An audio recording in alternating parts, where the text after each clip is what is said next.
यदि आप हमारे चैनल के सभी गाने को पसंद करते हैं तो डीडी प्रोडक्शन हाउस के यूट्यूब चैनल को लाल बटन दबा के सब्सक्राइब करें और घंटी के निशान को जरूर दबाएं। तोरा जिला दरभंगा ले जाएंगे, पप्पू दुकान के बेरा खिलाएंगे। तोरा जिला दरभंगा ले जाएंगे, पप्पू दुकान के बेरा खिलाएंगे। Presented by DD production house Sakri. Pappu दुकान के बेरा खिलाएंगे। प्यार के नचियो सुन नेपाल वाली छौरी, छौरी मुखिया के बेटा कहो का बहू ना छोरी। प्यार के नचियो सुन नेपाल वाली छौरी, मुखिया के बेटा कहो का बहू ना छोरी। अब केहू से हम न डराएंगे, तोरा जिला दरभंगा ले जाएंगे, पप्पू दुकान के पेड़ा खिलाएंगे।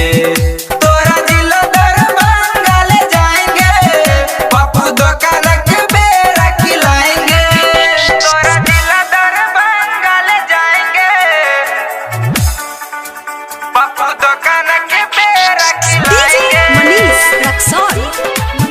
तोरा जिला दरभंगा ले जाएंगे, पप्पू दुकान के पेड़ा खिलाएंगे।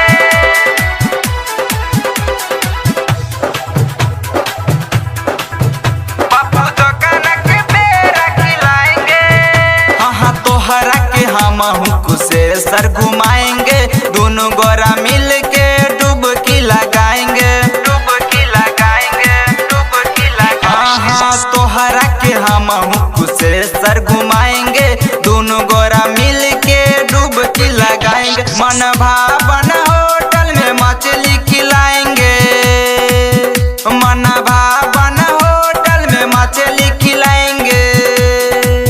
संगे गन्ना के जूस भी पिलाएंगे। तोरा जिला दरभंगा ले जाएंगे, पप्पू दुकान के पेड़ा खिलाएंगे।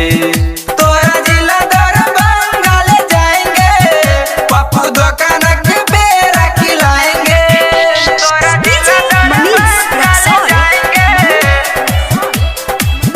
पप्पू दुकान के पेड़ा खिलाएंगे। तोरा जिला दरभंगा ले जाएंगे। हाँ तोहरा पे छोरी पूरा पैसा लुटाएंगे, राजा मैं बनूंगा तुझको रानी बनाएंगे, रानी बनाएंगे, रानी बनाएंगे। तोहरा पे छोरी पूरा पैसा लुटाएंगे, राजा मैं बनूंगा तुझको रानी बनाएंगे। राइटर अमोल के घर वाले जाएंगे, संजय सारू से तोह के मिलाएंगे। सुना प्रमोद राज के बोलाएंगे।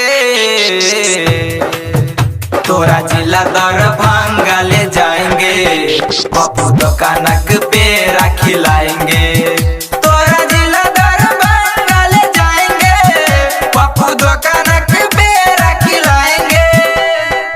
बुझली गई। Recording by DD production house Sakri 97 084 45 722।